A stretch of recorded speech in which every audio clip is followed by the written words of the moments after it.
In Sapiens, we learned the incredible story of how an insignificant ape conquered the world. For thousands of years our species was defined by three great struggles: famine, plague, and war. For most of history, these were the inescapable realities of life. But in the 21st century, for the first time, we have brought them under control. They are no longer incomprehensible acts of God, they are manageable technical challenges. So what happens now? What happens to a species that has solved its ancient problems and acquired godlike powers of creation and destruction? According to historian Yuval Noah Harari, we are about to aim for a new and terrifyingly ambitious agenda. We will no longer be content to just be human, we will try to become gods. This is the mind-bending, provocative, and essential story of our future, as told in his book, Homo Deus. Today on Geeky Philosopher, we are going on a journey into tomorrow. We will explore the new human quest for immortality, bliss, and divinity, and the profound philosophical choices that lie before us. Harari argues that the new human agenda for the 21st century will have three main goals. The first is to defeat death itself. We will no longer see death as an inevitable metaphysical fate, but as a technical problem to be solved. The great project of Silicon Valley and the scientific establishment will be the quest for immortality, or at least radical life extension. The second goal will be to guarantee happiness. We will no longer see happiness as a fleeting, elusive state. Instead, we'll see it as a biochemical problem that can be managed and engineered through drugs, genetic engineering, and direct brain stimulation. The pursuit of happiness will become, well, the engineering of bliss. And the third and most profound goal will be to upgrade Homo sapiens itself. We will aim for divinity. We will use biotechnology and artificial intelligence to re-engineer our bodies and our minds, to become the designers of the next stage of evolution. We will try to become Homo Deus, human God. This may sound like science fiction, but Harari argues that the technological and economic forces are already pushing us in this direction. Before we can become gods, however, our current worldview must crumble. For the last few hundred years, our civilization has been built on the philosophy of humanism. Humanism is the belief that human beings are the ultimate source of meaning and authority in the universe. It tells us to listen to your heart, be true to yourself, and, well, your feelings are what matter. But Harari argues that the very science that is giving us godlike powers is also completely undermining the foundations of humanism. So, biology and neuroscience are showing us that our feelings, well, they're not some mystical spiritual guide. Instead, they're really just biochemical algorithms, honed by millions of years of evolution for survival.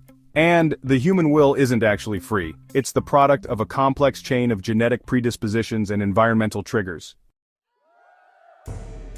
So, the story of humanism is really based on the idea of the sacred individual self. But, modern science is starting to reveal that the self is actually a fictional story, a kind of useful illusion created by our brains.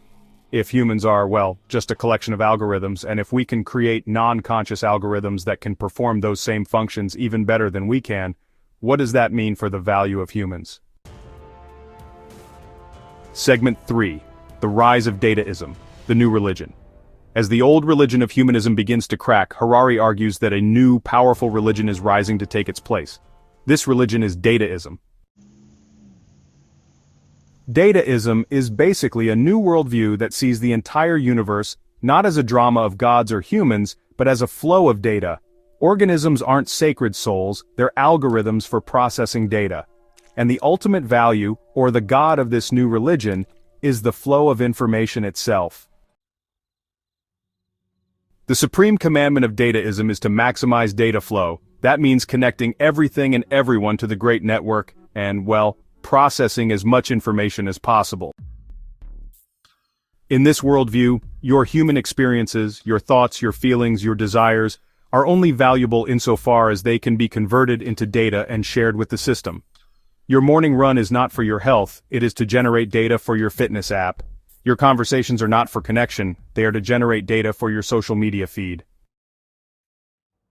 Dataism is not a conscious philosophy for most people, but it is the underlying logic of our tech-driven world. And in this logic, individual humans are becoming obsolete. For all of history, intelligence has been coupled with consciousness. The smartest things on the planet, us, were also the only things with subjective feelings and experiences. But artificial intelligence is about to perform what Harari calls the Great Decoupling. For the first time, we are creating a system that has immense intelligence but zero consciousness. Your GPS is smarter than you at navigation, but it doesn't feel anything. An AI doctor could become far more intelligent at diagnosing disease than any human doctor without any consciousness at all. This has a terrifying implication. As AI gets smarter, a huge portion of the human population may become economically and militarily useless. What happens to the billions of people whose jobs can be done better and cheaper by a non-conscious algorithm? This could lead to the creation of a new useless class, creating the greatest social and political inequality in all of history. The great question of the 21st century may be, what is more valuable, intelligence or consciousness? And the religion of Dataism would argue that intelligence is everything and consciousness is just a sideshow. Homo Deus is not a prophecy, it is a diagnosis of our present ambitions and a menu of possible futures. The future is not yet written. We're standing at a crossroads. The very technologies that could upgrade us into gods could also, downgrade the vast majority of us into a useless class or, even lead to our extinction. Harari's ultimate message is a powerful call to action. We really must have this conversation now.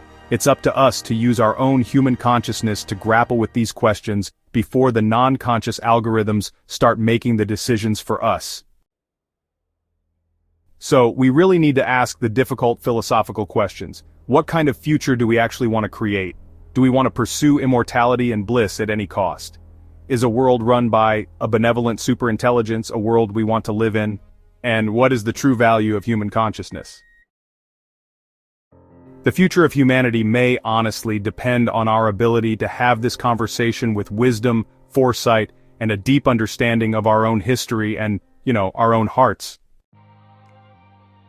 The story of Sapiens is definitely not over. The next chapter is being written right now, by the choices we are making today. We are the architects of the future, whether we like it or not. If you are someone who believes that we have a responsibility to be conscious and wise architects of that future, then you are a part of this most important conversation.